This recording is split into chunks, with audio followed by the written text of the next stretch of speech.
नमस्कार, day today news Bharat देख रहे हैं आप। मैं हूं आपके साथ पूनम। हमारा चैनल आपसे ये वादा करता है कि हम निष्पक्ष तरीके से पत्रकारिता करेंगे। हमारा कोई भी पत्रकार किसी से कोई उपहार या फिर विज्ञापन को स्वीकार नहीं करेगा। डे टुडे न्यूज भारत आपसे ये वादा करता है कि हम समाज के दबे कुचले लोगों की आवाज बनेंगे और ऐसे किसी भी व्यक्ति की खबर को हम नहीं चलाएंगे जो कि भोले भाले लोगों को ठगने का काम करते हैं। डे टुडे न्यूज भारत आपसे ये वादा करता है कि हम निष्पक्ष तरीके से पत्रकारिता करेंगे और लोकतंत्र के चौथे स्तंभ को मजबूत करने का प्रयास करेंगे।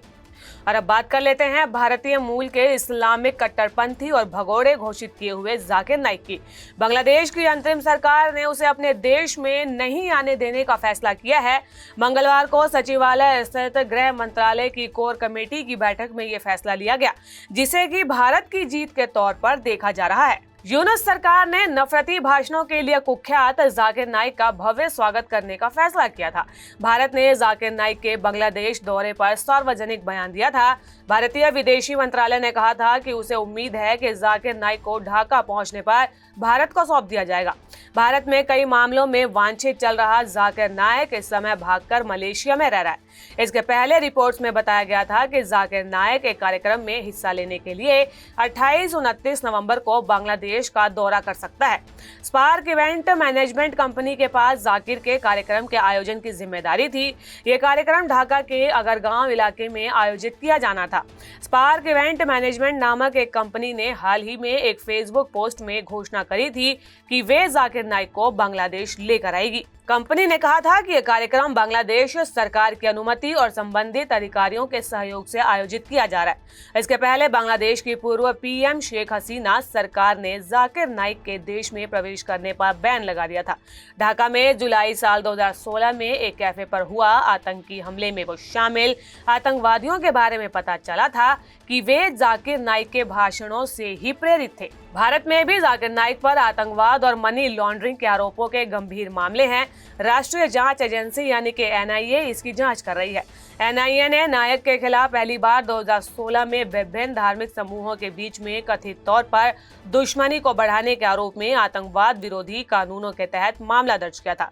नायक उसी साल भारत से भागकर मलेशिया चला गया और वहां स्थायी निवासी का दर्जा उसने हासिल कर लिया। बांग्लादेश की सरकार ने रविवार को कहा था कि उसने भारतीय विदेश मंत्रालय के प्रवक्ता के द्वारा एक प्रमुख इस्लामी कट्टरपंथी की बांग्लादेश यात्रा की संभावना के बारे में की गई टिप्पणी का संज्ञान लिया है। बांग्लादेश के विदेश मंत्रालय के प्रवक्ता एसएम महबूबुल आलम ने रविवार को एएनआई को बताया कि हमने भारतीय विदेश मंत्रालय के प्रवक्ता की ओर से एक प्रमुख इस्लामी स्कॉलर की बांग्लादेश यात्रा की संभावना के बारे में की गई टिप्पणी का संज्ञान लिया है। उन्होंने आगे कहा कि हमारा भी ये मानना है कि भारत सहित किसी भी देश को किसी अन्य देश के किसी भी आरोपी या भगोड़े व्यक्ति को शरण नहीं देना चाहिए। कानून एवं व्यवस्था पर कोर कमेटी की बैठक गृह मंत्रालयों के सलाहकार लेफ्टिनेंट जनरल मोहम्मद जहांगीर आलम, जो कि अब सेवानिवृत्त है, उनकी अध्यक्षता में हुई थी। स्पार्क इवेंट मैनेजमेंट नामक एक कंपनी ने अपने एक पोस्ट पर घोषणा की थी कि नवंबर के अंत में जाकिर नाइक को बांग्लादेश लेकर आने की योजना बन रही है।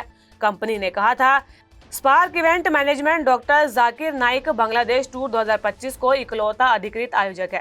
ये कार्यक्रम बांग्लादेश सरकार की अनुमति और संबंधित अधिकारियों के सहयोग से आयोजित किया जा रहा है।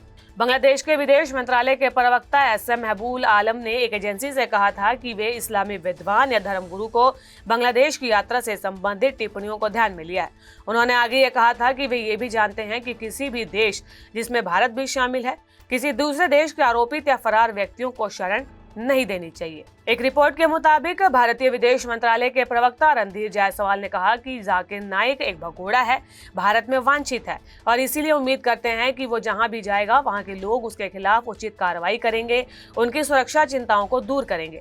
आपको बता दें कि भारत और बांग्लादेश के बीच में साल 2013 में एक प्रत्यर्पण संधि पर हस्ताक्षर हुए थे।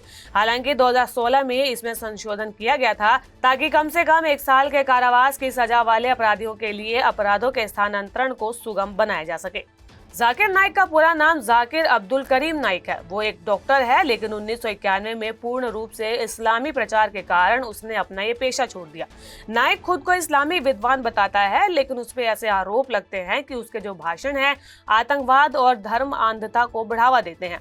इस्लामिक रिसर्च फाउंडेशन और एक टीवी का भी संस्थापक और अध्यक्ष है। दुनिया के 500 इस्लामी विद्वानों की सूची में जाकिर नाइक का नाम भी शामिल है। खुद को इस्लाम की किसी एक विचारधारा से जुड़ा हुआ नहीं बताता है और ऐसा माना जाता है कि जाकिर नाइक सलाफी विचारधारा का समर्थक है। तो दिखाई गई ये खबर आपको कैसी लगी, हमें कमेंट कर जरूर बताएं।